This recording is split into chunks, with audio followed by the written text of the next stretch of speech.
Neuro pulmo and centre for surgical excellence Sai Deepa multi speciality hospital Chandanagar Hyderabad. YS Vimala Reddy గారు with me an exclusive interview with Suman TV. So నమస్కారం అమ్మా. నమస్కారం. షర్మిల గారిని కూడా ఒక అస్త్రంలా ప్రయోగిస్తుంది మీడియా ఈరోజు ఎక్కువగా. సో షర్మిల గారికి అండ్ జగన్ గారికి దూరం పెరిగిపోయింది, ఇద్దరి మధ్య ఆస్తి తగాదాలు కూడా ఎక్కువ ఉన్నాయి అని ఒక ప్రముఖ ఛానల్లో కూడా రకరకాలుగా కథనాలు రాశారు, కూడా మనం చూసాము అవన్నీ. ఒకసారి చెప్పారు జగన్ గారికి హర్ష వర్షాలను షర్మిల గారు కూడా ఒక కూతురు, పెద్ద కూతురులాగా భావిస్తారని అందుకనే మెంబర్స్ చెప్తుంటారు. అసలు వాళ్ళిద్దరి మధ్య వైరం ఉందా అమ్మా, లేకపోతే రాజకీయం కోసం ఆమె ఒక రూట్ ఈయన ఒక రూట్ ఎంచుకున్నారు అని చెప్పుకోవచ్చా? యాక్చువల్గా సంగతి ఏంటంటే ముందు నుంచి అనుకుంది జగన్ ఒకే ఫ్యామిలీలో ఇద్దరు పాలిటిక్స్లో ఉంటే మిగతా వాళ్ళకి అసూయ వస్తుంది. ఓకే, అందుకని నువ్వు బిజినెస్ చూసుకోమ్మా, నేను పాలిటిక్స్ చూసుకుంటా అని మాట్లాడుకున్నారు ముందు. అలాంటిది అప్పుడు జైలుకు పోయినప్పుడు జగన్ తను ప్రజల్లోకి పోయి తనకు కూడా పవర్ కావాలి, అదే అంటే ప్రజలకు హెల్ప్ చేయాలన్న ఆలోచన వచ్చింది. సరే అన్న హెల్ప్తో కొన్ని రోజులు ఆగి అన్న స్టెబిలైజ్ అయిన తర్వాత మొదలు పెట్టుకొని ఉంటే అది డిఫరెంట్గా ఉండిండు. తొందరపడింది. ఈ ఆస్తుల గొడవలు అంటారా, అన్ని జప్తుల్లో ఉన్నాయి. ఈడీ జప్తు చేసింది. ఏమిస్తారండి? దాంట్లో నుంచి వచ్చే ప్రాఫిట్స్ మాత్రమే వాళ్ళు వాడుకోవాలంతే. తనకు రావాల్సిన షేర్లో తనకి వచ్చినవి తీసుకుంటా ఉంది, తను వాడుకుంటా ఉంది. లేకపోతే తనకి ఎట్లా పార్టీ గడుస్తుందండి? మొదలుపెట్టినప్పుడు చాలా ఖర్చులు ఉంటాయి కదా. కాదు, నాకు అర్థం కానిది ఏంటంటే ప్రతి ఇంట్లో ఏదో చిన్న సమస్యలు ఉంటాయండి. దాన్ని భూతద్దంలో పెట్టి చూసేదానికి ప్రెస్కు అవకాశం ఇచ్చారే అని నాకు బాధ అండి. అది మనం ఎంతవరకు ఇస్తే అంతవరకే ప్రాజెక్ట్ చూపిస్తారు, అంతే కదా. అవకాశం ఇచ్చారు. ఇప్పుడు అసలే మన మీద అంత కక్ష సాధింపులా ఉన్నప్పుడు ఇటువంటి అవకాశం ఇచ్చినప్పుడు మనమే వాళ్ళ చేతుల్లో తోలుబొమ్మలాగా ఆడిపిస్తున్నారు వాళ్ళు. ఈరోజు మళ్ళీ బ్రదర్ అనిల్ గారు కూడా ఏపీలో పార్టీ పెట్టాలి అనే ఒక న్యూస్ కూడా విన్నాం మళ్ళీ. I don't want to comment on that. జరుగుతుందంటారా అది? జగన్ ముందు ఇలాంటి పార్టీలను నిలబడతాయి అంటారా మీ ఫ్యామిలీలో వచ్చినప్పటికి కూడా? జగన్కి ఆపోజిట్గా ఎవరు నిలబడలేరు. ఎందుకంటే ఆయన చేసిన మ్యాక్సిమం చేస్తున్నాడు పూర్ పీపుల్కి. ఇంకేం చేస్తారండి వీళ్ళు? అసలు బీసీలకు ఎస్సీలకు ఎంత ఇంపార్టెన్స్ ఇస్తున్నాడు. Just because you are not allotting some position to my PA does it mean that he's not good? నా పర్సనల్ వ్యక్తులకు పొజిషన్ ఇవ్వలేదని నాకు కోపం వస్తే ఎట్లా ఉంటుంది? ఎంత సిల్లీగా ఉంది చూడండి. అంటే రాజశేఖర రెడ్డి గారి తర్వాత ఆ అధికారం అనేది మమ్మల్ని వరించలేదు, కేవలం జగన్మోహన్ రెడ్డి ఆ అధికార అనుభవిస్తున్నారు, సో దాన్ని ఎలా అయినా కానీ మేమందరం అనుభవించట్లేదండి.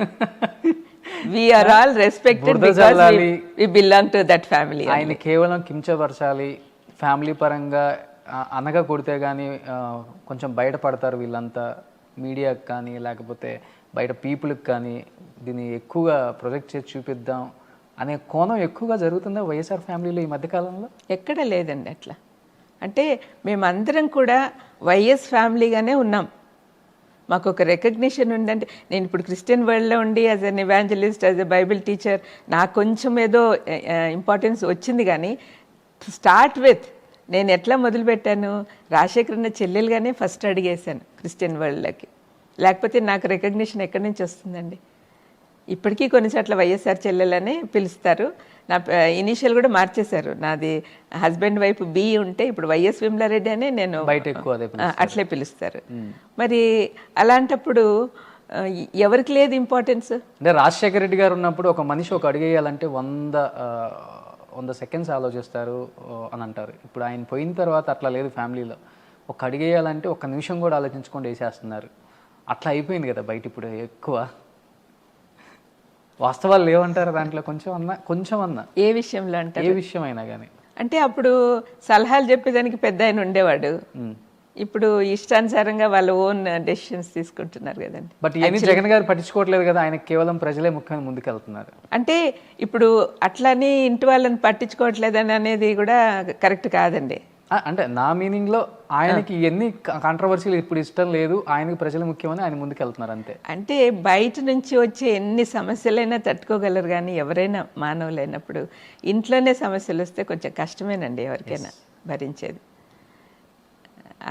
ఒక్కడే ఉండి భార్య ఒక్కటే వీఆర్ ప్రేయింగ్ ఫర్ యూ మా అంటే ఆ పాప ఏమి మెసేజ్ పంపించింది, వీఆర్ ఏం పరిస్థితులు ఎట్లా ఉన్నా సరే ఆంటీ నేను జగను దేవుని మీద ఆధారపడి ఉన్నాం కాబట్టి మేము ధైర్యంగా ఉన్నామని చెప్పి మెసేజ్ పెట్టింది. అంటే వాళ్ళు లోన్లీగా ఫీల్ అవుతున్నారు వాళ్ళిద్దరే అన్నట్టుగా. అట్లా ఉండకూడదండి. మేమందరం ఒక ఫ్యామిలీ. వైఎస్ వెంకటరెడ్డి మా తాతగారు, ఆయన ద్వారా వచ్చిన వాళ్ళందరం ఒకటే ఫ్యామిలీ. అట్లాంటప్పుడు మాలో పొరపచ్చాలు రావడానికి రేకెత్తడానికి శత్రువులు ప్రయత్నిస్తూ ఉన్నప్పుడు మాకు దేవుడు తోడుంటాడండి. సమాధానపరిచేవారు ధన్యులు అని మాకు బైబిల్ చెప్తుంది. మేము సమాధానపరచడానికే ప్రయత్నం చేస్తున్నాం. కొంతమంది ఎప్పుడైతే మనము వేరే వాళ్ళకి అవకాశం ఇస్తామో మనల్ని విచ్ఛిన్నం చేయడానికి ప్రయత్నం చేస్తారు. అది మనంతట మనమే వాళ్ళకి అవకాశం ఇచ్చినట్టు అవుతుంది. విజయమ్మ గారి మైండ్ సెట్ ఏంటి అసలుకి ఇప్పుడున్న ప్రజెంట్ సినారియాలో? అసలుకి ఏంటి అది? అటువైపు కొడుకు, ఇటువైపు కూతురు, ఇంకోవైపు వివేకానంద రెడ్డి గారి హత్య కేసు. ఎవరికి చెప్పాలి? కూతురుకి చెప్పాలా, కొడుకు చెప్పాలా, ఇటు పక్కన ఇంకొక తోడుకోళ్ళకి చెప్పాలా సమాధానం? చాలా సఫర్ అవుతుందండి, చాలా సఫర్ అవుతుంది. అయితే కొడుకు చేసేది కరెక్టే అనిపిస్తుంది ఆమెకు, కూతురుకు చేసేది కరెక్టే అనిపిస్తుంది. ఇంకా తోడికోడల విషయం అంటారా, ఎప్పటికప్పుడు తన కోసం ప్రార్థన చేస్తుంది. వివేకమని చంపిన వాళ్ళని బయటికి తీసుకురమ్మని ప్రార్థన చేస్తుంది. She wants justice. మేమందరం కూడా జస్టిస్ కోసమే ఆశిస్తున్నాము, అది జరుగుతుంది అని ఆదరణ మాటలు చెప్తుందండి. 5 తోడుకోడలు కూడా సొంత అక్క చెల్లెల్లాగా మెలుగుతారు కదా మీరు. వాళ్ళు విజయమ్మ గారు బిఫోర్ మీ ఇంటర్వ్యూలో కూడా నేను డిస్ప్లే చేసిన ఆ పిక్ మీరు మిడిల్లో ఉన్నారు. ఇప్పుడు 3 తోడుకోడల మధ్య బంధం ఎలా ఉందమ్మా అసలుకి? ఏం మారలేదండి, అందరు బాగున్నారు. ఎందుకంటే అప్పటికంటే ఇప్పుడు ఇంకా బాండింగ్ ఎక్కువైంది చెప్పాలంటే. విజయోదిన మధ్యలో బాండ్ అనుకోవచ్చు. మా పెద్దదిన చాలా మంచిగా అందరినీ సమకూరుస్తుంది. భారతి గారు విజయోదిన అందరినీ కలుపుతుంది. So the bond is same. Vivek గారు వైఫ్ కూడా బాగానే ఉంటున్నారు. అవునండి. విమర్శలు వస్తున్నప్పుడు కూడా నేనైతే రోజు మాట్లాడతాను సౌభాగ్యత. అన్న చనిపోయినప్పటి నుంచి అట్లా అలవాటైంది. హౌ ఆర్ యు అని.